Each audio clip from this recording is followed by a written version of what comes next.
নমস্কার বন্ধুরা, এই দেশি আমরা কেটে নিয়েছি।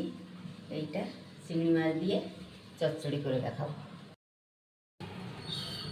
সর্ষের তেল, কালো সর্ষে ফোড়ন, এই চিংড়ি মাছ, হলুদ লবণ একসঙ্গে,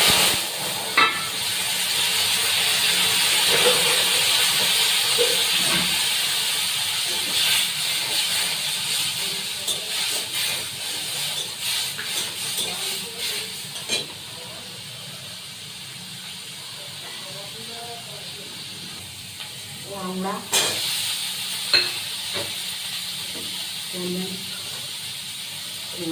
লবণ, লঙ্কা দিয়ে দিলাম।